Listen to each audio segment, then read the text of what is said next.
ಎಲ್ಲೂ NOC ಕೊಡಬೇಕಲ್ಲ. ಭಾಷಣ ಮಾಡ್ತಾರೆ ಹೋಗಿಯಲ್ಲಿ. ನೀವೇನಿದ್ದೀರಿ ಇಲ್ಲಿ 1,500 2,000 ಜನ, ನಿಮ್ಗೆ NOC ಇಶ್ಯೂ ಆಗಬೇಕು ಅಂದರೆ ನನ್ನ ತಮ್ಮನಿಗೆ ಮತ ಹಾಕಿ ಆಮೇಲೆ ಬನ್ನಿ ನನ್ನ ಹತ್ರ, ಆಮೇಲೆ NOC ಕೊಡಿಸ್ತೀನಿ. ನನ್ನ ತಮ್ಮನಿಗೆ ಮತ ಕೊಟ್ಟ ಮೇಲೆ ನಿಮಗೆ ನೀರು ಕೊಡ್ತೀನಿ. ಈ ಧಮಕಿ ಹಾಕೊಂಡು ರಾಜಕಾರಣ ಮಾಡ್ಕೊಂಡು ನೀವು ನನಗೆ ಬುದ್ಧಿ ಹೇಳೋ ಮಟ್ಟಕ್ಕಿದ್ದೀರಾ ನೀವು? ಅಳಬೇಡಪ್ಪ, ಪಾಪ ನಿಂಗೆ ದುಃಖ ಆಗಿದ್ರೆ ನಾನೇ ವಿಷಾದ ವ್ಯಕ್ತಪಡಿಸ್ತೀನಿ. ಆನಂದವಾಗಿರಪ್ಪ, ಆನಂದವಾಗಿರಿ.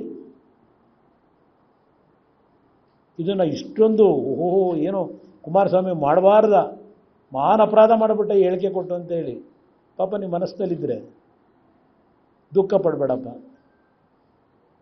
ಯಾರು ಗೊತ್ತಿದೆ ನನಗೆ, ನೀನು ದುಃಖ ಪಟ್ಟು ನಿನ್ನ ಜೀವನದಲ್ಲಿ ಎಂದೂ ದುಃಖ ಪಟ್ಟನಲ್ಲ. ಏನೇನು ನಡೆಸಿದೆಯೇ ಗೊತ್ತಿದೆ.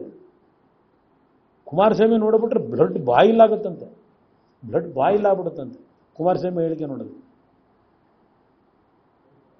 ಇದೆಲ್ಲ ನೋಡಿದ್ದೀನಿ.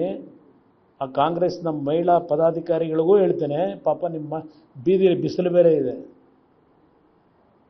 ಈ ಬಿಸಿಲಲ್ಲಿ ಹೋಗ್ಬಿಟ್ಟು ಯಾಕೆ ಪ್ರತಿಭಟನೆ ಮಾಡ್ಕೊತೀರಿ? ಪಾಪ ನಿಮ್ಮ ಮನಸ್ಸು ನೋವಾಗಿದ್ರೆ ಆಯಿತು, ವಿಷಾದ ವ್ಯಕ್ತಪಡಿಸ್ಬೇಕಾ? ವಿಷಾದ ವ್ಯಕ್ತಪಡಿಸಿ. ರಾಜ್ಯದ ಮಹಿಳೆಯರು ಯಾರೇ ಇರಲಿ, ತಾಯಂದರು, ನಾನಲ್ಲಿ ತಾಯಂದರು ಅಂತಕ್ಕಂಥ ಪದ ಬಳಸಿದ್ದೇನೆ, ತಾಯಂದರು ಅಂತಕ್ಕಂಥ ಪದ ಬಳಸಿದ್ದೀನಿ ನಾನಲ್ಲಿ. ಇವ್ರ ಥರ ಹೆಣ್ಮಕ್ಳು ಕೆನ್ನೆ ನೆಕ್ಕೋದು, ಇದಕ್ಕೆ ಟಿಕೆಟ್ ಕೊಟ್ಟವ್ರೆ ಅನ್ನೋದು, ಹೆಣ್ಮಕ್ಳು ರೇಟ್ ಫಿಕ್ಸ್ ಮಾಡೋಕ್ಕೆ ಟಿಕೆಟ್ ಕೊಟ್ಟವ್ರು BJP ಅಂತೇಳಿ ಅಲ್ಲಿ ಯಾವುದೋ ಕ್ಷೇತ್ರದಲ್ಲಿ ಹೇಳೋದು, ಇಂಥ ಹೊಲಸು ಪದಗಳನ್ನು ಯೂಸ್ ಮಾಡಿಲ್ಲ.